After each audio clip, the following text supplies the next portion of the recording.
ভক্ত বিহারী, যার মায়ের নাম মায়াবতী, পিতার নাম দ্বিজ ঘোষ। ফসলটা কিরকম হয়েছে সেটা জানার আগে জানতে হবে মাটিটা কতটা ভালো ছিল। কারণ বাবা, ফসল হয় মাটির গুণে। বীজ যত ভালোই হোক না কেন, মাটিতে যদি বিষ মিশে থাকে, যত ভালোই বীজ দাও, ফসল কিন্তু তুমি ফলাতে ভালো পারবে না। মা টি, মা টি, আমার গর্ভে ধারিণী মাটি যদি ভালো হয়, সকল সন্তান ভালো হবে। তাই গৌর হরি বল, হরি বল, হরি বল। ভুলে গেলে চলবে না। বীজ, বীজ বলতে কাকে বোঝাচ্ছে মা? মাটি মানে মা, বীজ মানে বাবা বা পিতা। ভুলে গেলে চলবে না। হিরণ্যকশিপু ছিলেন অসুর, কিন্তু ভক্ত প্রহ্লাদ জগৎ জোড়া তার নাম। কেন না, মাতা কয়াধু দেবী ছিলেন ভক্তিমতী। তাই মাটিটাকে ভালো হতে হবে। আরে বাবা, এখন সব মাটির উর্বরতা কমে যাচ্ছে, সার দিয়ে দিয়ে না মাটির উর্বরতা কমে যাচ্ছে। মানে বুঝতে পারছো?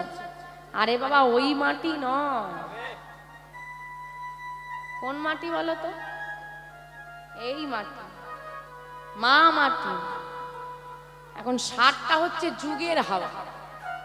সার দিয়ে দিয়ে যেমন মাটির উর্বরতা কমে যায়, এখন যুগের হাওয়া লেগে লেগে মাগুলো সব মাম্মি হওয়ার জন্য যা ছোটাছুটি লাগিয়েছে রে বাবা। হ্যাঁ, বলে ওগো শাখা আবার কেউ পরে না। কত সুন্দর সুন্দর চুড়ি বেরিয়েছে না, সিঁদুর পরে আবার চাপা দিয়ে দেয়। দেখলে একটু দামটা কমে যাবে।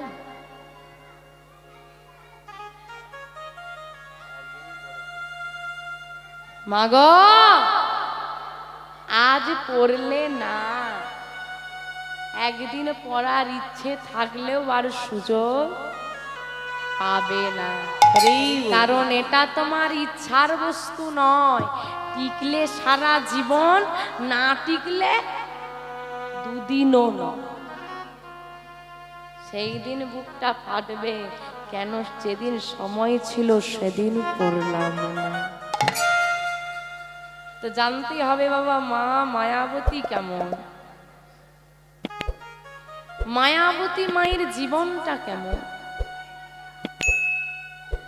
এ জগতে যারা মায়ের ভক্ত, কালী মায়ের ভক্ত, যারা শিবের ভক্ত, তাদের পার আছে বাবা।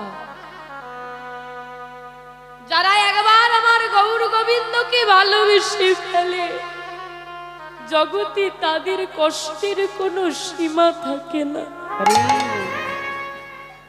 ভগবান সোনার মধ্যে যেমন খাদ থাকলে তাকে আগুনে পুড়িয়ে পুড়িয়ে খাঁটি করা, ভক্তের মধ্যেও যদি গোবিন্দ খাদ দেখতে পায়, তাকে পুড়িয়ে পুড়িয়ে পরীক্ষার আগুনের তাপ দিয়ে দিয়ে ভগবান তাকেও খাঁটি করে নেয়। মায়াবতী মা ছোটবেলায় বাবা মা হারা, বাবা মা নেই, মারা গেল। এ জগতে বাবা মা নেই, তার পুরো পৃথিবীটাই শূন্য। অন্ধকার। ছোটবেলায় বাবা মা ওরা মায়াবতী মা প্রতিদিন যে রাধা মাধবকে সেবা দিত, তাকে বুকে জড়িয়ে ধরে বাঁচে। খিদে পেলে পাশের কোনো মাকে গিয়ে বলে একটু খেতে দেবে মা, ও মা খুব খিদে পেয়েছে। এই অপয়া অলক্ষণে, জন্ম নিতে না নিতে, কিছু বছর যেতে না যেতে বাবা মাকে খেলি, এখন আমার ঘরে এসেছিস কাকে খাবি বলে, দূর হয়ে যা। এগো মা, এমন একটা পরিস্থিতিতে কি বেঁচে থাকা সম্ভব? ওই রাধা মাধবকে বুকে জড়িয়ে ধরে বলে, মাধব জানি না কি ভুল করেছি, এমন জীবন তো থাকার থেকে না থাকা ভালো।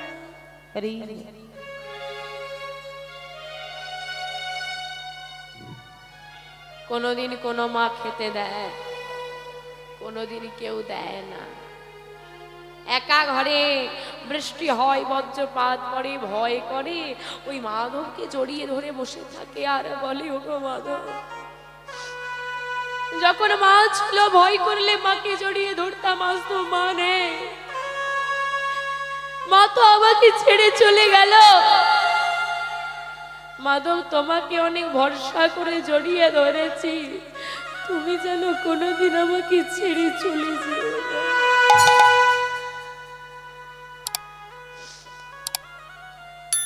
দেখতে দেখতে মায়াবতী একটু বড় হলো।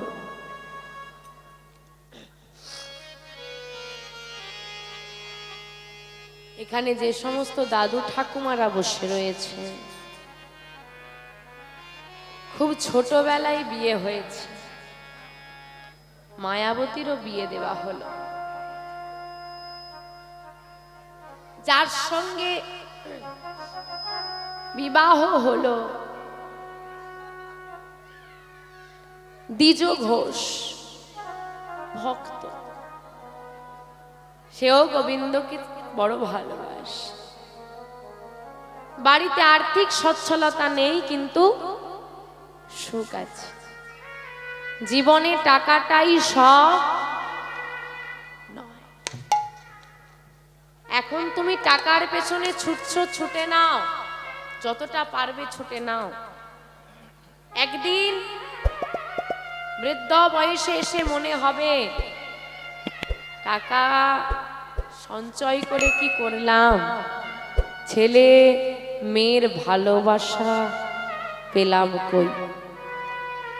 অর্থ উপার্জনের তাগিদে চলে গেলাম দেশের বাইরে। বৃদ্ধ হলাম, যখন ফিরে এলাম তখন ছেলে মেয়ে তাদের কাজে ব্যস্ত, আমাকে আর দেওয়ার মতো সময়। যখন আমার ছিল উচিত তাদেরকে সময় দেওয়ার, তখন তাদেরকে সময় না দিয়ে অর্থকে সময় দিয়েছি। ঠিক তেমনি আজকে আমারও সন্তানরা আমাকে সময় না দিয়ে অর্থকে সময় দিয়েছে। হিসেবটা বরাবর থাকবে বাবা, তুমি যেমন দেখাবে তোমাকে তেমনই দেখতে। মায়াবতী মায়ের অভাবের সংসার সুখে কেটে যায়। দেখতে দেখতে দিন যায়, গৌর গোবিন্দ কৃপায় মায়াবতী মা গর্ভবতী হল। আমা, আনন্দের খবর না দুঃখের খবর গো? আনন্দ। মায়াবতী, আমি জানি তুমি ছোটবেলা থেকে অনেক কষ্ট করে বড় হয়েছো। তুমি আমার সংসারে এলে তোমাকে একটু সুখ দেব, সে সামর্থ্য আমার নেই।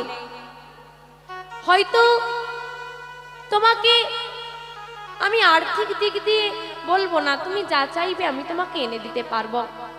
কিন্তু মায়াবতী, একদিন তুমি বাবা মা হারা হয়েছিলে, আজ তুমি মা হতে চলেছ।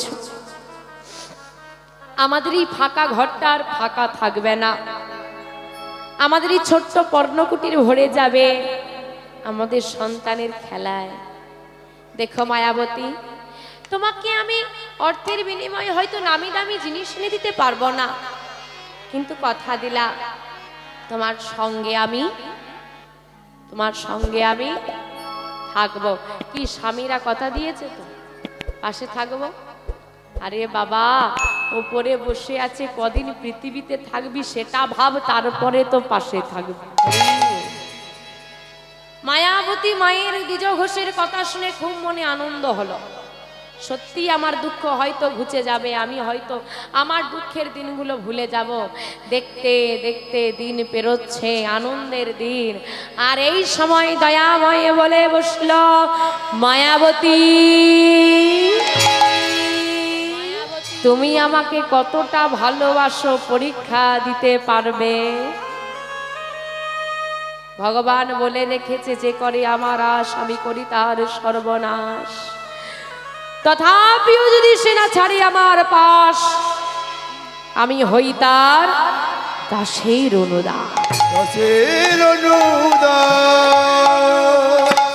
তুমি যদি আমাকে ভালোবাসতে পারো, ভালোবাসার মতো শত বাধা পেরিয়েও যদি ভালোবাসতে পারো, আমি তোমার দাস হয়ে যাব। দেখতে দেখতে কিছুদিন পার হলো, আর গর্ভবতী হওয়ার কিছু মাস পরে স্বামী দ্বিজ ঘোষ মারা গেলে। আমা একটু হৃদয় দিয়ে অনুভব করেন, যে মেয়েটা গর্ভবতী, যার বাবা মা নেই, স্বামী নেই, এবার কি হবে? ওই মাধবের কাছে গিয়ে বলে, ওগো মাধব, সবাইকে যখন মেরে দিয়েছ, আমাকেই বা বাঁচিয়ে রেখেছ কেন বলতে পারো? কি অপরাধ করেছি আমি, কি অন্যায় করেছি আমি, বলে না।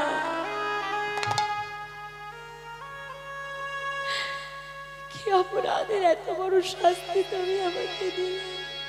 মাধব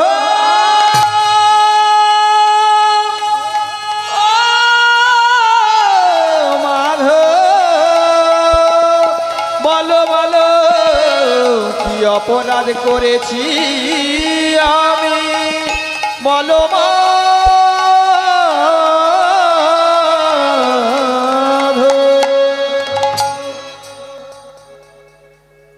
যাদের আত্মীয় পরিজন আছে,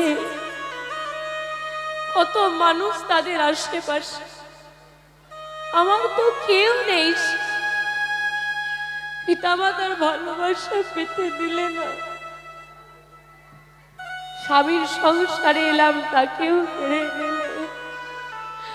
বলতে পারো তোমার কেমন মহিমা, তোমার কেমন লীলা দয়াময়, বলে দা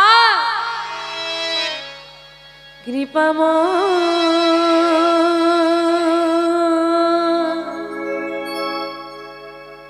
এই কি তোমার লীলা দয়া, এই কি তোমার লীলা? কৃপাময়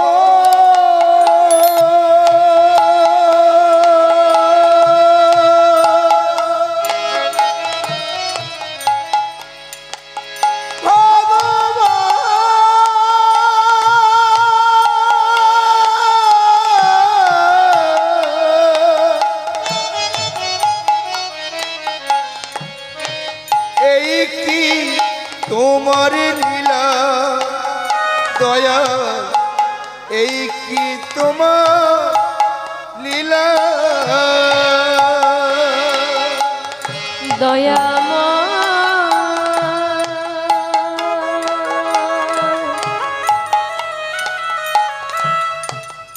এই কি তোমার লীলা দয়া, এই কি তোমার লীলা? কৃপাময়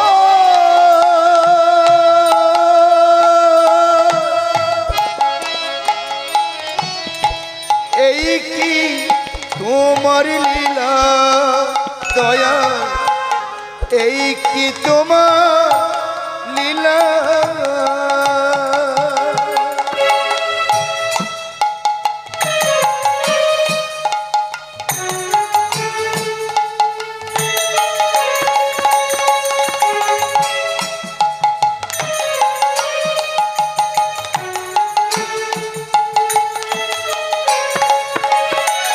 তুমি কারে হাসা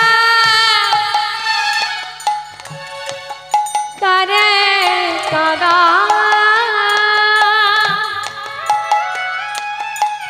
তুমি কারে হাসা তুমি কারে কাদা তুমি কারে হাসা কারে কাদা তুমি কারে হাসা কারে কাদা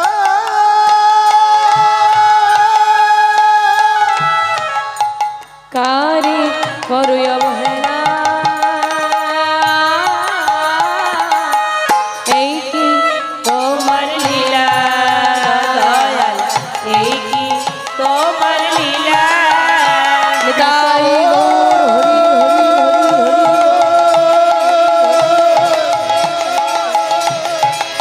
এই কি তোমার লীলা দয়াল এই কি তোমার লীলা কৃপাময় ভগবান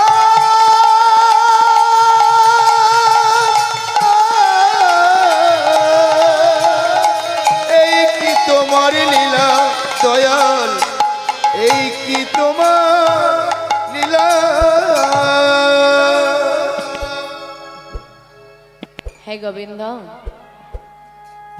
জীবনে কম কষ্ট আমি পাইনি গো, তবুও কোনোদিন তোমার কাছে অভিযোগ নিয়ে আসিনি। আমি আজও তোমার কাছে অভিযোগ নিয়ে আসি। আজও তোমাকে আমি বলবো তুমি আমাকে দুঃখ দাও, কষ্ট দাও, আরো দাও, কিন্তু কষ্ট সহ্য করার মতো ক্ষমতাটাও তুমি দিও। এই তোমার কাছে আমার নিবেদন। কিন্তু আমার গর্ভে যে সন্তান তাকে আমি রক্ষা করব কি করে? কি করে আমি তাকে এই পৃথিবীর আলো দেখিয়ে সমাজের কাছে নিয়ে যাব? কি করে বড় করে তুলবো তাকে আমি? ভাবছো বসে চলবে কিসে? তুমি ভাববার কে? যার ভাবনা সে ভাববে। তুমি ভাবো শুধু যারি দুয়ারে যায় দূর হয়ে যায়। জন্ম নিয়ে মা বাবাকে খেলো, বিবাহ করে স্বামীর সংসারের সময়কে খেলো, তোর মতো অলক্ষণে আর মুখ দেখাও। মা যে ভক্ত হয় তাকে কষ্ট তো একটু পেতে হবে। কোথায় যাব মাধব? তুমি যখন আমার জীবনে বিপদ ডেকে এনেছ, পরীক্ষাটা আমার নয়, পরীক্ষাটা তোমার। সন্তানটা তো আমার নয়, তুমি দিয়েছ, তাই রক্ষা করার দায়িত্ব তোমার। এই বসলাম আমি, ওই মাধবের কাছে বসে শুরু হলো না, দিবারাত্রি শুরু হলো না। শুরু করো তালি দেয় আর নাম করে, শুনেছিস মায়াবতী নাম গাইছে, চল না একটু দেখে আসি। চল। ও আবার কি নাম গাইবে? হ্যাঁ আচ্ছা চল না দেখেই আসি। দুজন, বাহ বেশ ভালো লাগছে তো। কাল 3 জন 4 জন, শুরু হলো ভক্ত সমাজ। বসলো নামের মেলা, শুরু হলো ভক্তদের আগমন। হ্যাঁ রে, নাম শুনতে যাবি, খালি হাতে যেতে নেই যে। কি নিয়ে যাবি? মায়াবতীর গর্ভে সন্তান আছে, চল একটু ফল নিয়ে যাই, গোবিন্দকে সেবা দেওয়াও হবে, মায়াবতীও একটু পাবে, তাই চল। শুরু হলো খাদ্য বস্তু আসা। হ্যাঁ, কিসের চিন্তা করছো? ভক্ত হয়েছে যারা একদিন তাড়িয়ে দিত, তারাই মায়াবতীর চরণে প্রণাম করছে। আমি প্রত্যেককে বলি, বাবা, সৎ পথে থাকলে, গোবিন্দকে ভালোবাসলে কষ্ট তোমাকে পেতে হবে। তা বলে অসৎ পথ কোনোদিন ধরো না, সৎ পথে থাকো। মনে রাখবে, একটা তেঁতুল গাছ, একটা মিষ্টি আমের গাছ, বাচ্চারা কোন গাছটাই বেশি ঢিলি ছুটবে? মিষ্টি আমের গাছ। হ্যাঁ, সেই গাছকেই বেশি পাথর খেতে হয় যে মিষ্টি ফল প্রদান করে। এই জগতে তাকেই একটু কষ্ট পেতে হয় যে সৎ হয়। কিন্তু গোবিন্দ যেমন পরীক্ষা করে ভক্তকে, গোবিন্দ তাকে আবার রক্ষাও করে। আমার এই যে বাচ্চারা দুষ্টুমি করছে, ধরো তোমার সামনে কোনো একটা বাচ্চা দুষ্টুমি করছে, তোমার খুব বিরক্ত লাগছে, তুমি কি করবে? বসতে বলবে, চকলেট দিয়ে ভোলাবে, চুপ করাবে, এর থেকে বেশি কিছু করাতে পারবে? ওটা যদি তোমার নিজের বাচ্চা হয় কি করবে? খুব দুষ্টুমি করছে, কি করবে? এই দিল দুমদুম করে দিয়ে বসিয়ে দেবে। তাকেই শাসন করা যায় যে নিজের হয়। ভগবান তাকেই পরীক্ষা করে যাকে সে আপন করে নেয়। তাই হরি হরি। তুমি আমার পর হলে তোমাকে শাসন করতে পারবো? তুমি আমার আপন হলে তোমাকে যে ভালোবাসে সেই শাসন করে। গোবিন্দও যদি তোমাকে পরীক্ষা করে থাকে, ভেবে নাও আমি অনেক সৌভাগ্য, কারণ গোবিন্দ যদি কাউকে পরীক্ষা করা শুরু করে, তুমি তাকে ভুলে গেলেও সে তোমাকে কোনোদিন ভুলবে না। ধীরে ধীরে মায়াবতীর গর্ভে বেড়ে উঠছে বিহারী। দেখতে দেখতে দেখতে দেখতে 10 মাস 10 দিন পূরণ হয়েছে। আর যেই না পূরণ হয়েছে, কি হলো গো? আজ শুভ দিনে এত বড় ভক্তের আবির্ভাব ঘটছে, একটু আনন্দ নেই, একটু উলুধ্বনি নেই? হ্যাঁ, হবে না? আজ শুভ দিনে শুভক্ষণে জনম লভিল, শুভ দিনে শুভক্ষণে জনম লভিল, শুভ দিনে শুভক্ষণে জন্ম লইল। আজ শুভ দিনে শুভক্ষণে জনম লভিল। আজ মায়াবতী মায়ের কোলে সন্তান